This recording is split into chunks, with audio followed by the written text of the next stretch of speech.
Bismillahirrahmanirrahim. Assalamualaikum warahmatullahi wabarakatuh. Tahukah tuan-tuan, terdapat 4 jenis wanita yang boleh dikahwini oleh Rasulullah sallallahu alaihi wasallam. 4 jenis wanita yang boleh dikahwini oleh Rasulullah sallallahu alaihi wasallam. Alhamdulillah kita bertemu lagi pada hari ini, walaupun agak terlewat sedikit, saya mohon maaf kerana pada pagi sibuk macam-macam. Ini baru saya ada masa untuk berkongsi juzuk yang ke-22, sinopsis ringkas juzuk 22 sempena hari yang ke-22 Ramadan. Juzuk 22 ni tuan-tuan mengandungi bahagian kedua surah Al-Ahzab, iaitu cerita mengenai perang Ahzab, perang Khandaq, dan surah Saba mengenai Empire Saba, surah Fatir, Allah sebagai pencipta, dan surah Yasin, permulaan awal surah Yasin. Okey, surah Al-Ahzab ni bahagian kedua ni, kalau kita perhatikan, kita boleh lihat bagaimana perihal rumah tangga baginda Rasulullah sallallahu alaihi wasallam, perkahwinan baginda. Contohnya pada ayat yang ke-31 sampai 34 ni cerita mengenai teguran-teguran ataupun peringatan Allah kepada para isteri Nabi. Apa sepatutnya mereka buat, tak boleh keluar tanpa sebab, tidak boleh berhias lebih-lebih dan sebagainya. Kemudian ayat 37 ini cerita mengenai perkahwinan Zaid bin Harithah dengan Zainab binti Jahsh. Kemudian apabila tidak ada kafa'ah sekufu di antara keduanya, lalu Zainab telah diceraikan Zaid. Lalu selepas Zainab diceraikan Zaid, Allah Ta'ala pun mengarahkan ataupun mengahwikan terus baginda dengan Zainab binti Jahsh. Dan istimewa ayat 37 ini ada dua. Yang pertama, bila turun je ayat ni, Allah kata tengok pada bahagian kedua ayat 37, Allah kata falamma qada Zaidun minha wa tara zawwajnaka. Bila telah selesai pada Zaid terhadap Zainab itu keperluannya, maksud dah habis iddah, zawwajnaka, kami kahwinkan kamu dengannya. Bila turun je ayat ni, keluar perkataan zawwajnaka, Allah sendiri yang mengahwinkan Zainab dengan Nabi. Ini istimewa.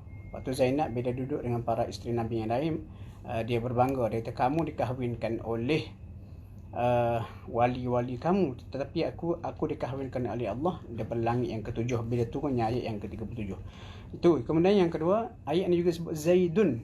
Zaid ni tuan-tuan adalah satu-satunya sahabat Nabi yang namanya disebut dalam Al-Quran, dan ini sebenarnya adalah keistimewaan Zaid. Ada cerita dia kenapa Allah Ta'ala masukkan nama Zaid bin Harithah, sebab Zaid ini sebelum dipanggil sebagai Zaid bin Harithah, dia ni diambil anak angkat oleh Nabi dan dia dinamakan terus dengan Zaid bin Muhammad.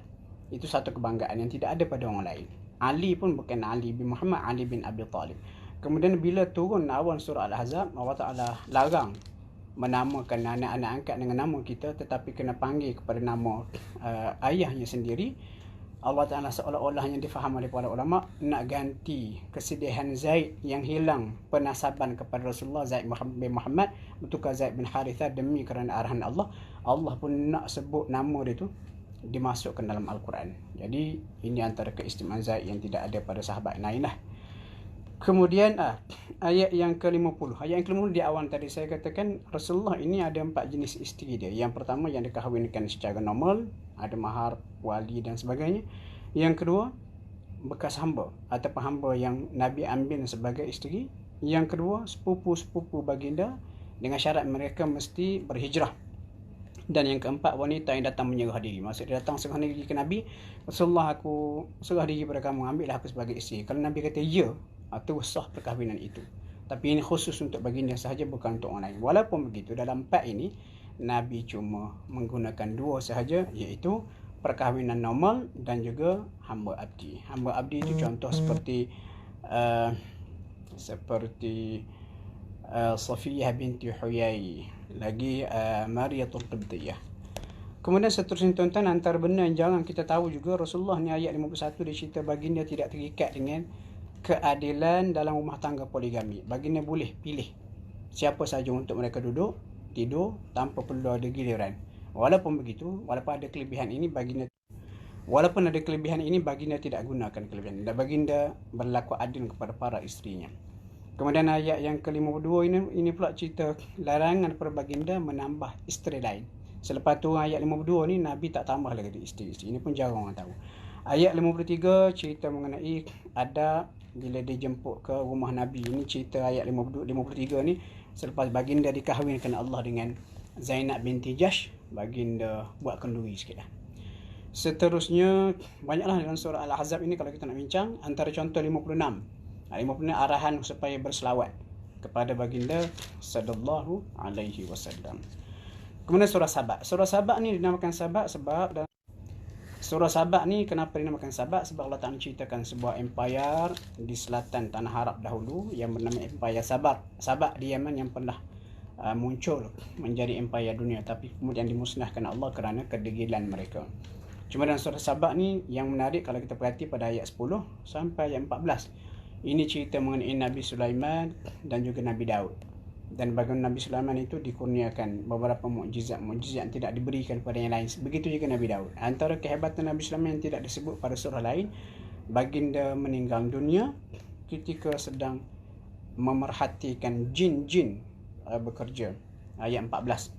Allah kata, "Falamma qadayna," bila kami tetapkan ke atasnya Sulaiman kematian, tidak ada yang menunjukkan kepada jin yang gentar takut bekerja itu kepada kematian Sulaiman, illa melainkan anai-anai yang memakan tongkatnya sehingga patah. Bila anai-anai makan tongkat Nabi Sulaiman tengah duduk sambil bertelku melihat mereka ni, bila tongkat tu patah, Sulaiman pun jatuh, barulah jin-jin mengetahui Nabi Sulaiman sudah lama meninggal dunia. Dan ayat yang ke-14 ini juga tuan-tuan, dalil yang menunjukkan jin tidak tahu perkara gaib. Ada orang yang bertanya kepada jin perkara gaib, sebenarnya orang yang bodoh, diperbodohkan oleh jin. Ayat 14 ini disebut secara jelas. Kemudian seterusnya surah Sabah ni kita boleh tengok juga ayat 31 sampai 33. Ini dialog di akhirat besok dalam neraka antara pengikut dan juga pemimpin. Seterusnya kita masuk surah Fatir. Fatir ni maksudnya pencipta tanpa ada sampel. Contoh Khaliq, pencipta dah ada sampel. Fatir, pencipta tanpa sampel. Contoh mudah, kita katakan telefon tu orang buat telefon, tetapi orang yang improvise ataupun bina telefon-telefon yang baru, dia tu kita kenali sebagai Khaliq. Tetapi Fatir ni siapa? Alexander Graham Bell.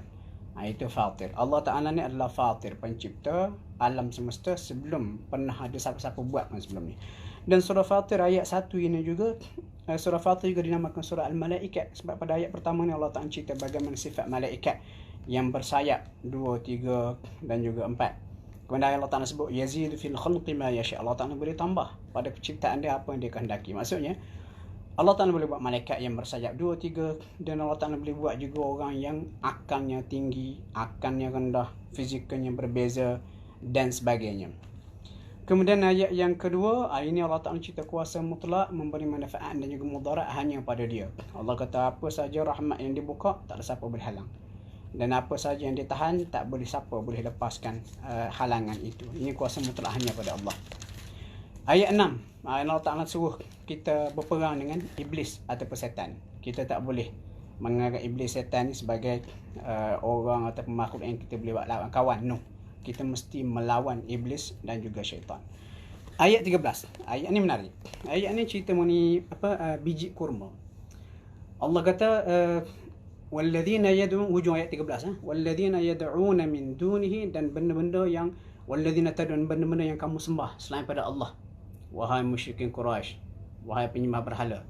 Allah kata ma yamlikuna min qitmir, tidak mampu sedikit pun, tidak memiliki kuasa sedikit pun min qitmir, walaupun qitmir. Qitmir ni kita dah ingat, qitmir ni cerita anjing Ashabul Kahfi. Jadi kalau dikejar anjing, konon ni kita pun jerit kat qitmir.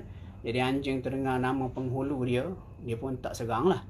Sebenarnya qitmir dalam bahasa Arab adalah, kalau kita tengok biji kurma tu, selapuk kurma. Kalau kita tengok biji kurma, dia Quran pakai 3 perbandingan. Yang pertama sekali Allah kata wala yuzlamuna naqira, mereka tidak akan dizalimi naqira walaupun sedikit. Naqir tu maksud apa? Kalau kita tengok biji kurma, ada tempat lubang keluar tunas, itu naqir. Lepas tu wala yuzlamuna fatila, mereka tidak dizalimi sikit pun. Fatila, fatil macam kita kata belahan celah biji kurma tu macam ada tali sumbu, itu fatil. Qitmir maksud biji kurma, kalau kita makan biasanya kita perasan ada selaput putih dekat kulit biji kurma, itu qitmir. Kenapa Allah Ta'ala pakai qitmir dalam ayat ini? nak cerita benda kamu sembah tak ada kuasa sikit pun walaupun sekadar selaput putih pada biji kurma itu. Kemudian ayat 18 sama juga. Allah Ta'ala sebut wala taziru waziratun wizra ukhra. Seorang tu tidak akan tanggung dosa orang lain. Jadi tak betul kita kata ayah tanggung dosa anak, suami tanggung dosa isteri. Tak. Itu ada berpinjang punya lebar. Ayat yang jelas menunjukkan seorang tak akan tanggung dosa siapa-siapa. Lagi ayat 36-37 ini antara ayat favorit saya sebagai peringatan. Allah Ta'ala cerita pada ayat 36-37 ini bagaimana ahli neraka diseksa tanpa mati. Sebab di akhirat besok mati tak ada. Mati sudah dimatikan Allah. Dan ahli neraka bila diseksa tanpa mati dalam neraka, mereka meraung-raung dan mereka mengharap supaya boleh balik semula ke dunia. Masa akan dapat. Tak boleh dunia nak balik ke akhirat, nak balik ke dunia tak boleh. Alam barzakh nak balik ke dunia malam Jumaat ke bulan puasa ke jadi hantu pun tak boleh. Dalil-dalil yang jelas. Dan di sini lalu Allah Ta'ala pun tempelak mereka. Allah kata awalam nu'ammirkum, bukankah kami dah beri umur kepada kamu? Ma yatadhakkar fihi man tadhakkar. Cukup untuk kamu ambil pelajaran pada tempoh usia itu. Waja'akumun nadhir, dan telah datang pada kamu an-nadhir, pemberi peringatan. Diumurkan kamu di sini kalau baca tafsir umur untuk umat Nabi Muhammad disebut 60 tahun. Kemudian an-nadhir di sini telah datang pada kamu peringatan sama ada nabi, para rasul, ulama, dan juga yang antara satu tafsir yang menarik juga, bukankah kamu telah diberi umur yang cukup untuk kamu ambil pelajaran dahulu dan telah datang kepada kamu an-nadhir, pemberi peringatan, iaitu uban di kepada. Itu tanda-tanda kematian. Dan seterusnya tuan-tuan, ayat yang terakhir surah Fatir ayat 45, Allah kata apa? Kalau dia nak hukum manusia kerana kejahatan yang manusia lakukan, sudah pasti Allah Ta'ala musnahkan alam, tidak ada satu pun makhluk yang boleh hidup di alam ini. Jadi tuan-tuan, ayat yang ke-45 ini menunjukkan rahmat Allah ni lebih luas berbanding adabnya. Dan ini antara ayat yang boleh saya gunakan untuk menegur setengah pihak yang mengatakan kalau mati jadi ni, mati macam setengah cerita-cerita di TV. Buat jahat mati dapat cash. Tidak semestinya begitu. Kenapa? Rahmat Allah terlalu luas berbanding azab dia. Adalah kes-kes begitu, tapi kita tak boleh bayangkan, gambarkan seolah-olah mesti dapat macam tu. Macam cerita di TV, tuan-tuan tahulah. Okey, ni ada soalan. Dosa akan ditanggung masing-masing selepas suami menegur isteri solat atau tanpa tegur isteri. Dia macam ni. Kalau sekiranya isteri itu elok tetapi dia rosakkan oleh suami, isteri nak keluar daripada rumah, suami suruh dedahkan aurat. Jadi isteri pun buatlah cakap suami. Suami sebenarnya bukan menanggung dosa isteri, menanggung dosa dia. Suami sebenarnya menanggung dosa dia sendiri kerana merosakkan orang lain. Dan yang terakhir sekali tuan tu surah Yasin. Surah Yasin kita kata maklum lah. Cuma dalam surah Yasin ini kalau saya nak share ayat 13 sampai 27 ini cerita mengenai sebuah negeri. Dia kata Ashabul Qaryah. Dan negeri ini ulama bincang lah. Ada yang kata Antakiyah, sebuah tempat di Turki. Yang mana penduduk negeri ini diutus kepada mereka 3 orang rasul, mereka tolak. Lepas tu datang seorang lelaki dan dikatakan gelaran lelaki ini Habibun Najjar. Itu pada ayat yang ke-20. Waja'a min aqsan madinati rajulun yas'a. Datang seorang lelaki daripada penghujung bandar. Ringkas cerita, lelaki ini datang menyokong 3 orang rasul tadi, lalu dia mati dibunuh dan dia mati syahid. Dan Allah Ta'ala cerita di sini lepas dia mati syahid pada ayat yang ke 26-27 ni contoh yang sangat baik. Qila dukhulil jannah, dikatakan kepada lelaki itu masuklah ke dalam syurga. Lepas tu dia kata, qala, kata lelaki itu yang dah mati ni, ya laita, oh alangkah qaumi, kalau kaum aku ya'lamun, mengetahui, bima ghafara li rabbi wa ja'alani minal mukramin, dengan pengampunan dan juga kemuliaan diberikan kepada aku. Jadi ulama tafsir kata apa? Habibun Najjar ini sangat bagus sebab dia menasihati kaum dia daripada ayat yang ke-21 sampailah ayat yang ke-25 sebelum dia mati dibunuh. Dia menasihati kaum dia ketika hidup, dan ayat yang ke-26-27 selepas mati. Dan kita perhatikan ulama kita memang macam ni. Masih hidup menasihati, selepas mati pun menasihati juga dengan apa? Dengan karya legasi mereka. Itulah antara sebab kita kena bina legasi ilmu kita supaya kita boleh menasihati umat Islam masa hidup dan juga selepas mati. Tuan-tuan, setakat itu dulu, lebih kurang juzuk 22 sebenarnya. Kalau ikut hati saya nak cerita sampai sejam sinopsis juzuk yang kedua. Tetapi nanti tuan-tuan akan bosan pula. Jadi cukup setakat tu dulu. Mudah-mudahan perkongsian ini akan memberi semangat kepada kita untuk tadabbur juzuk yang ke-22 dan insya-Allah kita jumpa besok. Assalamualaikum warahmatullahi